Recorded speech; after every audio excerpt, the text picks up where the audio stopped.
인생이라는 게 크게 한 4180주 정도밖에 안 돼요. 80살까지 산다라고 친다면.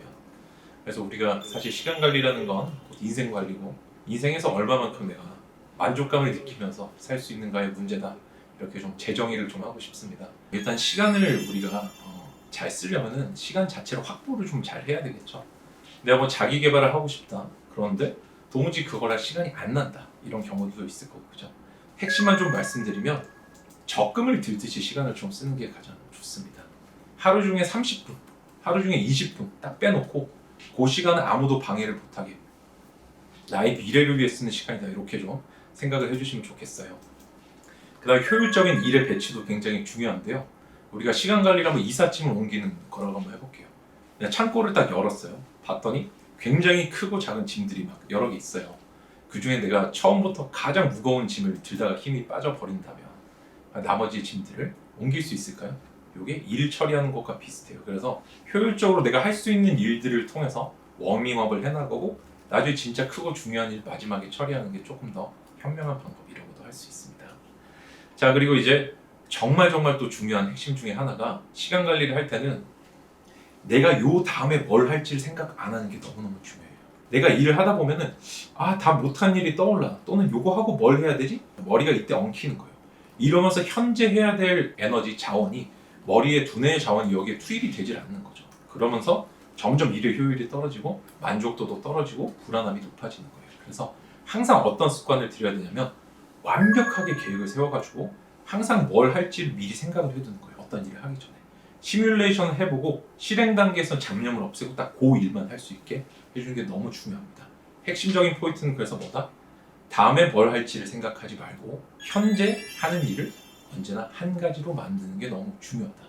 일단 우리가 시간 관리라고 할 때 어떤 일을 어떻게 배치하는지가 되게 중요하다. 아까 그렇게 말씀을 조금 드렸었죠. 그래서 어떤 기준에 따라서 시간을 관리하면 되는지는 고전적인 원칙이 하나 있어요.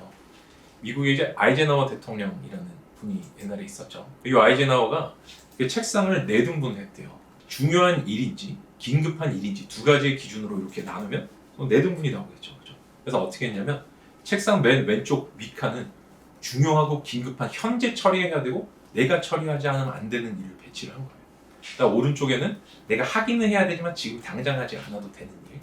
그 다음에 왼쪽 밑에는 내가 굳이 안 해도 되는, 중요하지 않은데 뭔가 긴급한 일. 요걸 세 번째로 처리를 했고 마지막이 중요하지도 긴급하지도 않은 일을 처리를 한 거예요. 요게 이제 아이젠하워 테이블이라고 하고 뭘로 나눴다고요? 중요한지 긴급한지 이렇게 나눈 거예요. 그래서 내가 가장 일이 잘 되고 중요한 일을 해야 되는 시간대와 그렇지 않은 시간들을 나누는 게 굉장히 중요하다. 시간 관리에서 하루 중에 내가 일이 가장 잘 되는 시간이 언젠가요? 아침인가요? 저녁인가 아니면 새벽인가요? 답이 떠오르셨나요? 그 시간에 1순위의 일, 가장 중요하고 긴급한 일을 처리하는 게 시간 관리법에 있어 가장 중점적인 요소라고 할 수가 있습니다. 여기서 이제 중요한 일을 내가 어떤 가장 효율이 높은 시간대에 처리하는 걸 파레토의 법칙이라고 합니다. 내 어떤 성취의 80% 정도는 하루 중에, 그러니까 내 업무 시간 중에 20%대 조그만 시간에서 나온다는 법칙이에요. 언제가 중요한 게 아니라 내가 어떤 시간에 쓰는 게 효율적인지를 알아보는 게 먼저 중요하고 그 시간에 할 게, 목적이 반드시 존재를 해야 되고 그렇기 때문에 시간을 확보한다. 이렇게 목적과 수단을 나눠서 생각하는 걸 조금 말씀을 드리고 싶습니다. 자, 그 다음에 여러분들 방해물 제거하는 것도 너무너무 중요하다.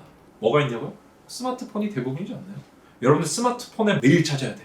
그래, 업무 그 문서 찾아야 돼. 이러면서 키면 먼저 제일 뭐 하세요? 인스타그램 누르시지 않나요? 카카오톡 누르시지 않나요? 이런 식으로 거기에 빠지게 되거든요. 이런 방해물을 억제하는 게 너무 중요하다는 말씀을 제가 조금 드리고 싶은데, 첫째는 원인을 제거하는 방식이 있고 그 다음에 결과물을 치유하는 방식이 있어요. 원인을 제거하는 방식 먼저 하세요. 스마트폰을 없애는 거예요. 근데 진짜 없애면 큰일 나겠죠. 근데 여러분 재밌는 거는 저 유튜버잖아요. 유튜버인데 제 핸드폰에는 그 유튜브 어플이 없어요. 그러니까 저는 뭔가 이렇게 갈 요소 자체를 제거를 해요. 그냥. 그리고 심지어 저의 핸드폰 첫 화면 한번 보여드릴까요?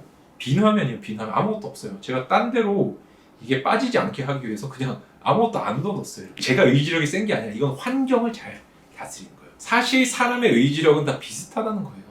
의지력이 아니라 환경을 조성하는 게 더 중요하다. 계획을 안 짰거나 또는 주변에 어떤 방해가 되는 요소들을 치우지 않았기 때문에 내가 문제가 되는 거고, 만약에 이 조건들 두 가지가 성취가 됐음에도 의지가 약해진다. 그때는 난이도 설정을 잘못해서 그렇다라고 말씀을 드리고 싶습니다. 일의 개수를 줄이는 게 너무 중요하고 사람은 일의 개수를 난이도로 판단을 하거든요. 근데 하루에 일 하나 하면은 그거는 뭐 일의 개수랑 관계없겠죠. 직장인분들 하루에 일 하나 하시는 분들 계시나요? 안 계시지 않나요? 잘게 쪼개면 많아지지 않나요?